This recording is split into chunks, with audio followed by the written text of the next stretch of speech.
మిత్రులారా, ఈరోజు ఈ గౌరవం, ఈ సమాజంలో గుర్తింపు వీళ్ళకు కులం వల్ల రాలేదు, వీళ్ళకు చదువు వల్ల గుర్తింపు వచ్చింది. చదువే ఈరోజు వాళ్ళని గౌరవం తెచ్చిపెట్టింది. ఆ చదువే ఈ వేదిక మీద ఈరోజు కూర్చోబెట్టింది. అప్పుడప్పుడు మేము మంచి ఇంగ్లీష్ మాట్లాడాలి ఎవరైనా ఉన్నారా అన్నప్పుడు గడ్డం వినోద్ గారిని నేను చూపిస్తుంటే హెచ్పిఎస్లో బ్రహ్మాండంగా చదువుకొని ఈరోజు మంచి లాంగ్వేజ్ పట్టు ఉన్న ఒక ప్రజాప్రతినిధిగా గడ్డం వినోద్ గారిని మేము చూపిస్తుంటాం. వీటన్నిటికీ కారణం జీవితంలో మొదటి సక్సెస్ చూసిన ఈరోజు ఎస్ఎస్సి కావచ్చు, ఐఐటి కావచ్చు, ఎన్ఐటి కావచ్చు, లేకపోతే నీట్లో రాణించిన ఈ పిల్లలందరికీ ఒక విషయం అర్థం కావాలి, మీరు మా పిల్లలు, ఈ సమాజంలో భాగస్వాములు. రేపు ఈ తెలంగాణ సమాజం పునర్నిర్మించాలంటే, తెలంగాణ సమాజంలో పునర్నిర్మాణంలో మీరు భాగస్వాములు కావాలి. మీరు రాణించాలంటే మీరు చదువులో నైపుణ్యాన్ని ప్రదర్శించాలి. ఈరోజు ఉన్నత శిఖరాలకు మీరు ఎదగాలి అనంటే చదువు ఒక్కటే మీకు లక్ష్యంగా ఉండాలి అనేదే నా యొక్క సూచన. ఈరోజు మిత్రులారా, మీరందరూ ఆలోచన చేయండి. SC, ST, BC, minority, EWS వర్గాలుగా ఈరోజు సమాజంలో ఉన్న ఎవరికి వాళ్ళకి వేరే వేరే రెసిడెన్షియల్ స్కూళ్ళు పెట్టడం వల్ల ఒక రకమైన ఆత్మ న్యూనత భావంలో మనం పెరగవలసిన పరిస్థితి వస్తుంది. ఎందుకు ఈ సమాజం మమ్మల్ని దళితులు కదా అని ఒక పక్కన పెట్టినరా, లేకపోతే గిరిజనులని మమ్మల్ని ఇంకొక పక్కన పెట్టిరా, బలైన వర్గాలని మమ్మల్ని చిన్నచూపు చూస్తున్నారా అని మన మనసులో ఎక్కడో ఒక దగ్గర నిగూఢమైన అభద్రతా భావం ఉంటుంది. వీటిని తొలగించాలి అనంటే మనం అందరం కలిసి చదువుకోవాలి, కలిసి పెరగాలి, కలిసి జీవితాన్ని పంచుకోవాలి. అప్పుడే ఈ ఆత్మన్యూనత భావం పోతుంది. ఈ సమాజ నిర్మాణంలో మీరు భాగస్వాములు అవుతారు అని ఆలోచన చేసి ఈరోజు రాష్ట్ర ప్రభుత్వం young India integrated residential schools అనే ఒక విధానాన్ని తీసుకొచ్చి ఈ దేశానికి ఆదర్శంగా ఉండే విధంగా 25 ఎకరాలలో ఒక కార్పొరేట్ కాలేజీలతో పోటీ పడే విధంగా ఈచ్ స్కూల్కి 200 కోట్ల రూపాయలు కేటాయించి ఈరోజు మీకు ఒక ఇంటర్నేషనల్ స్టాండర్డ్స్ ఎడ్యుకేషన్ని, not only infrastructure, educational qualification కూడా, అక్కడ ఉండే క్వాలిటీ కూడా పెంచాలి అని ఒక లక్ష్యంతో ఈరోజు మేము పనిచేస్తున్నాం. ఈరోజు చాలామంది విమర్శిస్తున్నారు. ఇవాళనే ఒక పత్రికలో చూసిన, ఈ SC, ST, BC, minority, EWS పిల్లలకు 200 కోట్ల రూపాయలు పెట్టి 100 అంటే దాదాపుగా 25,000 కోట్ల రూపాయలు ఖర్చు పెట్టి కట్టాల్సిన అవసరం ఉందా అని ఒక పత్రిక రాసింది, ఒక రాజకీయ పార్టీకి సంబంధించిన పత్రిక. కరెక్టే మీ విధానంలో, ఎందుకంటే మీరు అధికారంలో ఉన్నప్పుడు బర్రెలు, గొర్రెలు, చేపలు, చెప్పులు కుట్టుకోండి అనే స్కీములు మీరు తీసుకొచ్చిండ్రు. ఆనాడు బడుగు బలైన దళిత గిరిజన మైనారిటీ వర్గాలు ఏం చేయాలంటే దళితులు చెప్పులు కుట్టుకోవాలి, బలహీన వర్గాలు చేపలు పట్టుకోవాలి, ట్రైబల్స్ పందులు పెంచుకోవాలని గత ప్రభుత్వంలో స్కీములు వచ్చినాయి. మీరు అందరూ చూడండి, గత 10 సంవత్సరాలలో ఏం చెప్పారు? బర్రెలు, గొర్రెలు ఇస్తాం, చేపలు ఇస్తాం, చెప్పులు కుట్టుకోండి, మీకు స్కీములు ఇస్తామని చెప్పిండ్రు తప్ప మీకు చదువు చెప్తాం, మీకు రాజ్యాధికారం ఇస్తాం, మీ రాజ్యం నిర్మాణంలో మిమ్మల్ని భాగస్వాములను చేస్తామని చెప్పలేదు. మీ చదువుకున్న నిరుద్యోగ యువకులకు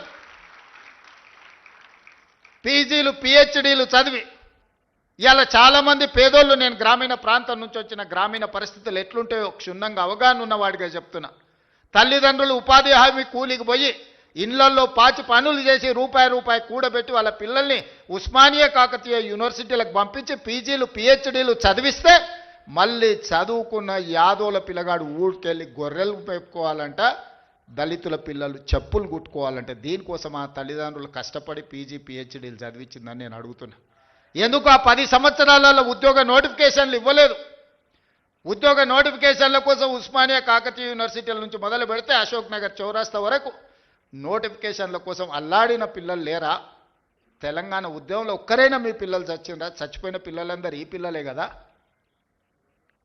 ఆ పిల్లలు ఉద్యోగాల కోసమే కదా సర్వం త్యాగం చేసింది. తెలంగాణ ఉద్యమంలో ముందు బాగానే నిలబడి పోరాటం చేసింది. వాళ్ళ తల్లిదండ్రులు మా బ్రతుకులు ఎట్లాగూ కూలి నాలి చేసుకొని పల్లెల్లో పేదరికంలో మగ్గిపోయినాం, మా పిల్లోడు చదువుకుంటే మా జీవితాలు బాగుపడతాయి, దాంతో మా తర్వాతి తరాలు బాగుంటాయన్న ఆలోచనతో చదివిస్తే ఉద్యోగ నోటిఫికేషన్లు ఇవ్వకుండా 10 సంవత్సరాలు వాళ్ళ జీవితాలతో చెలగాటమాడిన వాస్తవం కాదా? ఈరోజు నేను సివిల్ సొసైటీలో పనిచేసే వాళ్ళ తరఫున వాళ్ళు నన్ను కలిసి మాట్లాడినప్పుడు 23-24 సంవత్సరాల యువకుడు పోటీ పరీక్షలకు ప్రిపేర్ అవుదామని హైదరాబాద్కు వస్తే 10 సంవత్సరాలు నోటిఫికేషన్ లేకపోతే వాడి జీవితంలో 23-24 సంవత్సరాల నుంచి 35-36 సంవత్సరాల వరకు జీవితంలో నిలదొక్కుకోకుండా, పెళ్ళి లేకుండా, కుటుంబంతో ఉండకుండా ఈరోజు వాళ్ళ జీవితాలు కాలగర్భంలో కలిసిపోతుంటే ఆ తల్లిదండ్రుల దుఃఖం అనేది కుర్చీలో ఉన్నవాడికి ఉండాలి కదా. మీ కుటుంబంలో పార్లమెంటు కోడిపోతే 6 నెలలు తిరగకముందే ఉద్యోగం ఇచ్చుకున్నారు. మీ బంధువులను ప్రజలు తిరస్కరిస్తే ఎంబడెంబడే నామినేట్ పదవులు ఇచ్చుకున్నారు. మీ పిల్లలకి ఎప్పుడు ఉద్యోగాలు ఉండాలి, మీ పిల్లలకు పెద్ద పెద్ద ఫామ్ హౌజులు ఉండాలి, మీరు ఆగర్భ శ్రీమంతులుగా బెంచ్ కార్లలో తిరగాలి. మేమేం వద్దంటలేం, మీరు లావిష్ లైఫ్ మీరు గడపండి, కానీ కనీసం మా పిల్లలకు పోటీ పరీక్షలు నిర్వహించాలన్న ఆలోచన మీకు రాలే. ఇవాళ మా ప్రభుత్వం వచ్చిన మొదటి సంవత్సరంలో ఆన్ రికార్డ్ నేను ఛాలెంజ్ చేస్తున్న, ఈ దేశంలో ఏ రాష్ట్ర ముఖ్యమంత్రినైనా, ఏ ప్రభుత్వమైనా, ఏ పాలకులైనా ఒక్క సంవత్సరంలో 59,000 ప్రభుత్వ ఉద్యోగాలు ఇచ్చిన ఎవరైనా ముఖ్యమంత్రి రాష్ట్ర ప్రభుత్వం ఉంటే వాళ్ళు విధించే ఏ శిక్షకైనా నేను మా ఉప ముఖ్యమంత్రి గారు సిద్ధంగా ఉన్నాము. మా ప్రభుత్వం, మా మంత్రివర్గం మొదటి సంవత్సరంలో 59,000 ప్రభుత్వ ఉద్యోగ నియామక పత్రాలు ఏ ఎల్బీ స్టేడియంలో మేము మంత్రులుగా ముఖ్యమంత్రిగా ప్రమాణ స్వీకారం చేసినామో అదే ఎల్బీ స్టేడియంలో వాళ్ళందరినీ పిలిపించి నియామక పత్రాలు వాళ్ళ చేతులకు అందించినప్పుడు ఆ పేదవాళ్ళ తల్లిదండ్రుల కళ్ళల్లో చూసిన ఆనందం జీవితకాలం గుర్తుంటుంది. ఎందుకంటే వాళ్ళ పిల్లలు ప్రయోజకులైనప్పుడు ఆ తల్లిదండ్రుల కళ్ళల్లో కనిపించే ఆనందం ఒక గొప్ప అనుభూతి. అది మాటలకు అందదు, మాటలు చెప్పినా సరిపోవు. అట్లా 59,000 మందికి ఎల్బీ స్టేడియంలో మొదటి సంవత్సరంలోనే ప్రభుత్వ ఉద్యోగ నియామకాలు అందించి మాకిచ్చిన అవకాశాన్ని సద్వినియోగం చేసుకునే ప్రయత్నం చేస్తున్నాం. ప్రైవేట్ కార్పొరేట్ కంపెనీల్లో కూడా దాదాపుగా ఈ సంవత్సరన్నరలో 1,00,000 ఉద్యోగాలు లెక్కగట్టి ఈరోజు పెట్టుబడులు తెచ్చి మన చదువుకున్న పిల్లలకు ఉద్యోగాలు అందించినాం. కానీ ఇవి సరిపోవు, నాకు స్పష్టంగా తెలుసు. దాదాపుగా పబ్లిక్ సర్వీస్ కమిషన్ నమోదు చేయించుకుంటే నిరుద్యోగులు పట్టభద్రుల పైన చదువుకున్న వాళ్ళు 20 లక్షల మంది దాకా ఉన్నారు.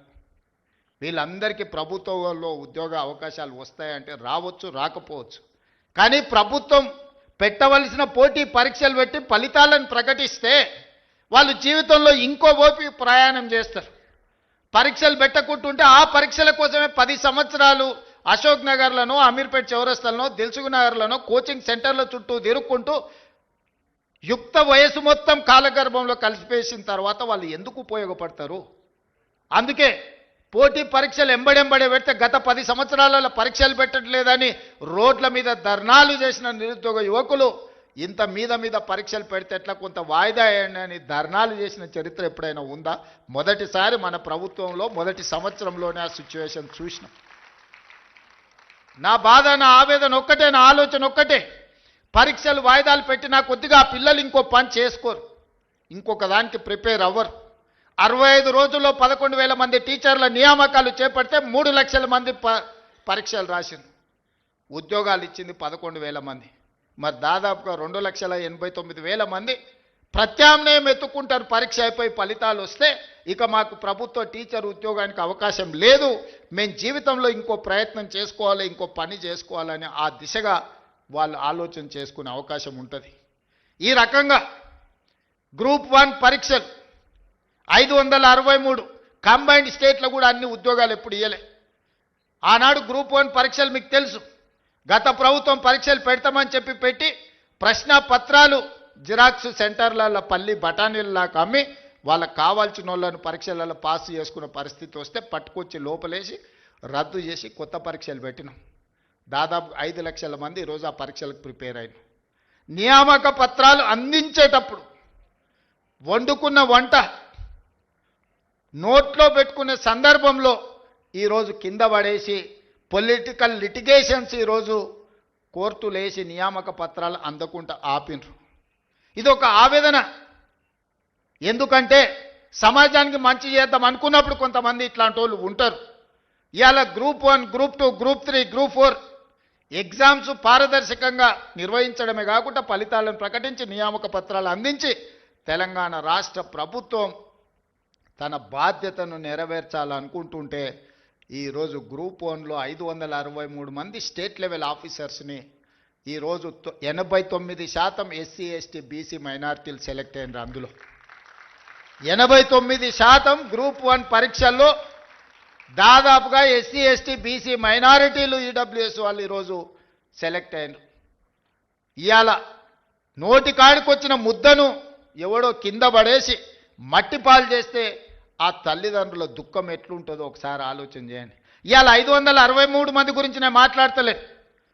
పరీక్షలు రాసిన వాళ్ళు ప్రత్యామ్నాయంగా ఏదైనా ఎత్తుకుందామనే సందర్భంలో ఈ ఉన్న పరీక్షల ఫలితాలను వాయిదా పెట్టడంతో వాళ్ళకు మళ్ళీ ఒక ఆశ, ఏమన్నా మళ్ళీ పరీక్షలు వస్తాయో, ఇవి రద్దు అవుతాయో, మళ్ళీ చదవాలేం, మళ్ళీ చదవాలంటే ఇప్పుడు నేను ఎక్కడికో పోతే మళ్ళీ వెనక్కి వచ్చి చదువుకోవాలన్నా లేదా? త్రిశంకు స్వర్గంలో ఈరోజు మళ్ళీ 5 లక్షల మంది నిరుద్యోగ యువకులను గతంలో 10 సంవత్సరాలు పరీక్షను నిర్వహించని పార్టీలు ఈరోజు ఈ కేసులు వేసి ఈ విద్యార్థులను ఇరుక్కున పెడుతున్నాయి. 2011 తర్వాత గ్రూప్ 1 పరీక్షలే నిర్వహించలేదు. 15 సంవత్సరాలైంది గ్రూప్ 1లో. ఆ ఏళ్ళ గ్రూప్ 1 రాద్దాం అనుకున్నోడు ఇవాళ 15 ఏళ్ళ వరకు పరీక్షలు పెట్టలేదంటే వాళ్ళ వయసు ఎంత ఉంటుందో మీరు ఒకసారి ఆలోచన చేయండి. ఇదొక సోషల్ ఇష్యూ కింద మారుతున్నది, సామాజిక సమస్య కింద మారుతున్నది. ఇట్లాంటి వాళ్ళను మీరు విద్యార్థులు అందరూ నిశ్చితంగా గమనించాలి. ఇలాంటి వాళ్ళను ఎక్కడైనా ఎదురుపడితే అడగాలి, ఎందుకయ్యా మా ఉద్యోగాలకు అడ్డం పడుతున్నారు? ఎవరైనా వాళ్ళ ఎన్నికలు ఒక 6 నెలలు ఆగుతారా? వాళ్ళ ఇంట్లో ఓడిపోతే 6 నెలలు కూడా ఒక్కరికి కూడా ఆపకుండా ఉద్యోగాలు ఎంబడెంబడే ఇచ్చారు. కానీ మన పిల్లల ఉద్యోగాలకు వచ్చేటప్పటికి వాళ్ళకు ప్రతిదీ రాజకీయమే. అందుకే ఈరోజు మన పిల్లల్ని ప్రోత్సహించాలి, వాళ్ళని అభినందించాలి, స్వయంగా వాళ్ళని కలవాలి.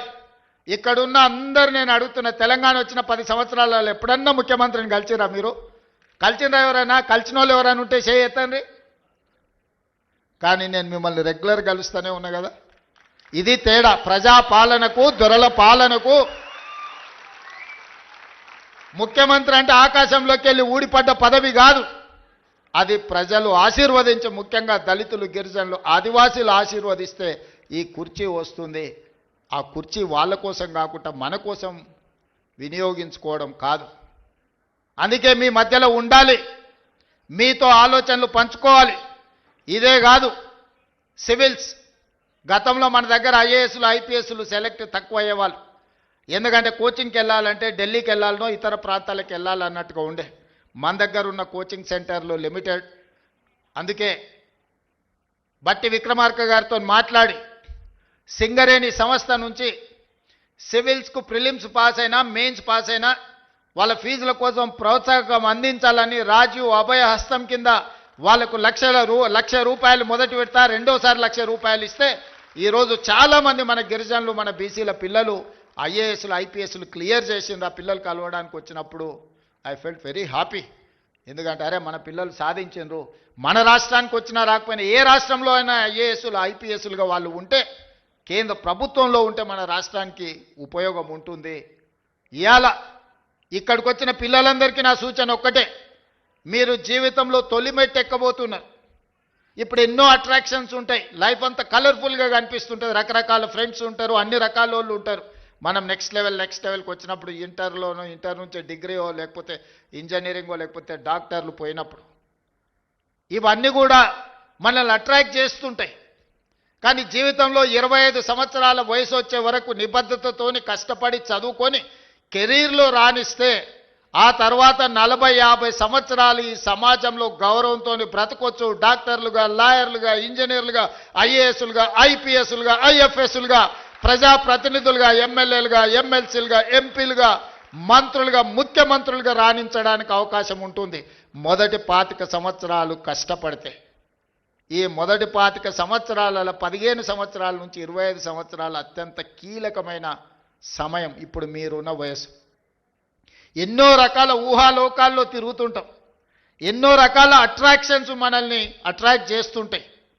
ఆ అట్రాక్షన్స్లో పడి లైఫ్లో మనము డీవియేట్ చేసి వేరే దారిలోకి పోతే ఆ తర్వాత బతికినంత కాలం దుఃఖంతోనే బతకాలి. 25 ఏళ్ళ లోపల మీరు లైఫ్లో సెటిల్ అయితే మనం 70-75 సంవత్సరాలు ఒకవేళ బతికినాం అంటే 50 సంవత్సరాల ఆత్మగౌరవంతో సమాజం మనల్ని గొప్పగా గౌరవిస్తూ ఉంటుంది. మనం జీవితంలో రాణించవచ్చు. మన తల్లిదండ్రులు మా పిల్లోడు డాక్టర్ అను ఇంజనీర్ అను గర్వంగా గ్రామంలో చెప్పుకుంటే అది ఒక గొప్ప అనుభూతి.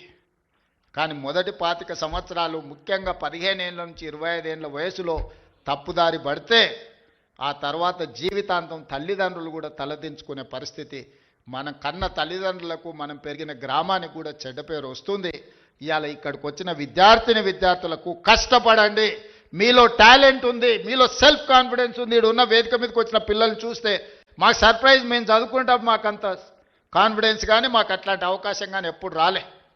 నేను కూడా మొత్తం గవర్నమెంట్ స్కూళ్ళలోనే చదువుకుంటూ వచ్చిన ఇంటర్మీడియట్ వరకు. మాకెప్పుడు ఇట్లా మంత్రులను ముఖ్యమంత్రులను కలిసి లేకపోతే మేము మా లైఫ్లో మా ఎడ్యుకేషన్లో మేము సక్సెస్ చూసినాం అని మమ్మల్ని ఎవరు పిలిచిన వాళ్ళు కానీ అభినందించిన వాళ్ళు కానీ షేక్ హ్యాండ్ ఇచ్చిన వాళ్ళు కానీ లేరు. కానీ ఈరోజు మీ సెల్ఫ్ కాన్ఫిడెన్స్ పిల్లల్ని ఒకరొకరిని చూస్తుంటే నాకు నిజంగా చాలా సంతోషం అనిపించింది. మా పిల్లలు ఖచ్చితంగా రాణించగలుగుతారు. వాళ్ళ తల్లిదండ్రులకు వాళ్ళ పుట్టిన ఊరికే కాదు, ఈ రాష్ట్రానికి కూడా ఒక గొప్ప పేరు తీసుకొస్తారు. ఈ రాష్ట్ర పునర్నిర్మాణంలోనే కాదు, ఈ దేశానికే ఒక గొప్ప నాయకత్వాన్ని అందించే గొప్ప వ్యక్తులు మీరు అవుతారని నాకు సంపూర్ణమైన విశ్వాసం ఉంది. ఇవాళ ప్రభుత్వ పాఠశాలలో 29,533 ప్రభుత్వ పాఠశాలలు ఉన్నాయి. అందులో మనకు 26,41,536 మంది విద్యార్థులు చదువుకుంటారు. కానీ ప్రైవేట్లో 11,217 స్కూళ్ళు ఉంటే 36,87,752 మంది స్టూడెంట్స్ ఉన్నారు. మరి నేను ఒకటే అడుగుతున్నా ఈ వేదిక మీద నుంచి మా సిబ్బందిని కానీ ప్రజాప్రతినిధులు కానీ ఇక్కడికి వచ్చిన విద్యార్థులు, ప్రైవేట్లో 11,000 స్కూళ్ళల్లో 36 లక్షల మంది చదివితే గవర్నమెంట్లో 26,000 స్కూళ్ళల్లో 24 లక్షల మంది చదువుకుంటున్నారు. ఎక్కడో మనం ఇంకా మన విశ్వాసాన్ని పెంపొందించుకోవాల్సిన అవసరం ఉంది. నమ్మకం కలిగించాలి. ఈరోజు పేదలకు సంపూర్ణమైన విశ్వాసం ప్రభుత్వ పాఠశాలల్లో రెసిడెన్షియల్స్ కావచ్చు, కస్తూర్బా కావచ్చు, అంగన్వాడీ కావచ్చు, పునాదులు పడాలి. ఈరోజు దాన్ని తీర్చిదిద్దాలి అని ఈరోజు మా ప్రభుత్వం నిర్ణయం తీసుకున్నది. ఒక్క 2-3 విషయాలు ఇక్కడ ఉన్న విద్యార్థులకు చెప్పదలుచుకున్నాం. 100 సంవత్సరాల తర్వాత ఉస్మానియా యూనివర్సిటీ 100 ఏళ్ల చరిత్ర కలిగిన యూనివర్సిటీ, 100 ఏళ్లలో ఒక్క దళితుడు కూడా వైస్ ఛాన్సలర్ కాలే. ఈరోజు ఒక దళితుడిని ఈరోజు వైస్ ఛాన్సలర్గా మన ప్రభుత్వం నియమించింది. ఈరోజు arts college principal professor Kasif మా ఊరివాడు ఈరోజు ఆర్ట్స్ కాలేజ్కి ప్రిన్సిపాల్ అండ్ మెరిట్తో చదువుకుంది. ఇవాళ అంబేద్కర్ యూనివర్సిటీకి డాక్టర్ గంటా చక్రపాణి, ప్రొఫెసర్ చక్రపాణి ఈరోజు వైస్ ఛాన్సలర్గా ఉన్నాడు. ఇవాళ రాజీవ్ గాంధీ IIIT మీరు చదువుకోబోయేదానికి గోవర్ధన్ ఈరోజు మీకు వైస్ ఛాన్సలర్గా ఉన్నాడు. హయ్యర్ ఎడ్యుకేషన్లో ప్రొఫెసర్ పురుషోత్తం వైస్ చైర్మన్గా ఈరోజు మీకు ఉన్నాడు. ఈరోజు విద్యా కమిషన్ని విద్యలో సమూలమైన సంపూర్ణమైన మార్పులు తీసుకురావాలి అని అంటే ఏమి చెయ్యాలి అంటే ఆ ఆత్మ ఉండాలి అని చెప్పి ఈరోజు మురళి IAS ఆఫీసర్ని ఈరోజు విద్యా కమిషన్ చైర్మన్గా నియమించిన. ఈరోజు ఎలక్షన్ కమిషన్కి రాని కుమిదిని ఈరోజు మనం నియమించినాం. ఈరోజు అసెంబ్లీ స్పీకర్ గడ్డం ప్రసాద్ గారు ఉన్నారు. ఇంతమందికి ఎప్పుడైనా ఈ దళిత బిడ్డలకి ఇన్ని అవకాశాలు వచ్చినాయా? మీరు ఒక్కసారి ఆలోచన చేయండి. ఇవాళ ప్రజాప్రభుత్వం ఉన్నది కాబట్టే అసెంబ్లీ స్పీకర్ ఆయన ముఖ్యమంత్రిని చేస్తాను మోసం చేస్తే ఆయనను అధ్యక్ష అని పిలిచి మైక్ అడుక్కునే పరిస్థితి ఒక దళిత బిడ్డ చేతిలో పెట్టి నువ్వు ఆడ తప్పించుకున్నా ఈడ తప్పించుకోలేవు అని చెప్పి మా సోదరుడు గడ్డం ప్రసాద్ కుమార్ గారిని అసెంబ్లీ స్పీకర్గా ఈరోజు ఇందిరమ్మ రాజ్యంలో ప్రజాప్రభుత్వంలో మనం చేసినాం. ఆర్ట్స్ కాలేజ్ కానీ, ఉస్మానియా యూనివర్సిటీకి కానీ, లేకపోతే అంబేద్కర్ యూనివర్సిటీకి కానీ, రాజీవ్ గాంధీ IIITకి కానీ, హయ్యర్ ఎడ్యుకేషన్లో కానీ, విద్యా కమిషన్లో కానీ, ఎలక్షన్ కమిషన్లో ఇన్ని చైర్మన్ పదవులు. ఈరోజు ఈవెన్ లాలో కూడా పబ్లిక్ ప్రాసిక్యూటర్ నాగేశ్వరరావు గారిని దళితుడిని ఈరోజు పెట్టినాం. ఇప్పటివరకు స్వతంత్రం వచ్చినప్పటి నుంచి ఏ రోజు కూడా ఒక దళితుడికి అవకాశం రాలే. ఎన్ని ఎస్సీ కార్పొరేషన్ ప్రీతం సార్ అది సో నేను అనేది ఏంటి అంటే ఇవన్నీ కూడా కులం ఒక్కదాంతోనే అవకాశాలు రాలే, వాళ్ళు చదువుకున్నారు కాబట్టి ఇవాళ అవకాశాలు వచ్చినాయి. ఇవాళ ఫైనాన్స్ను మేము తీర్చిదిద్దుతున్నాం అంటే సెంట్రల్ యూనివర్సిటీ స్టూడెంట్ ఈరోజు డిప్యూటీ సీఎంగా సెంట్రల్ యూనివర్సిటీలో చదువుకొని రాణించిన మల్లు బట్టి విక్రమార్క గారు ఈరోజు ఆర్థిక మంత్రిగా డిప్యూటీ సీఎంగా ఉన్నాడు కాబట్టి ఈ నిధులన్నిటిని కూడా ఒక సిస్టమేటిక్గా స్ట్రీమ్ లైన్ చేసి మీ దగ్గరికి పంపిస్తున్నాం. దీనికంతా చదువే కారణం. దేశ భవిష్యత్తు తరగతి గదుల్లో ఉంది. ఇవాళ మీరు కష్టపడి చదువుకొని రాణిస్తే ఈ రాష్ట్రానికే మీరు నాయకత్వం వహించే అవకాశం వస్తుంది. మీరందరూ రాణించాలని, మీ జీవితం ఉజ్వలంగా ఉండాలి అని, ఈ ప్రభుత్వం మీకు అండగా నిలబడుతుంది అని, రేవంత్ అన్న అని మీరు ఎప్పుడు పిలిచినా మీకు పలికే నాయకుడిగా మీకు తోడుగా నేను ఉంటానని, మా పిల్లలు రాణించాలి, మా పిల్లలు బాగుండాలి అని నిండు మనసుతో ఈ వేదిక మీద ఉన్న మేమందరం కోరుకుంటున్నాము. మీ మంచే మా మంచి. ఈరోజు ఏది జరిగినా మీరు బాగుంటే ఈ రాష్ట్రం బాగుపడుతుందని సంపూర్ణంగా నమ్ముతూ మీరు యంగ్ ఇండియాలో భాగస్వాములు. Young India is my brand. మీరు నా బ్రాండ్ అంబాసిడర్లను తెలియజేస్తూ మీ అందరిని అభినందిస్తూ సెలవు తీసుకుంటున్నారు. ధన్యవాదాలు మిత్రులారా.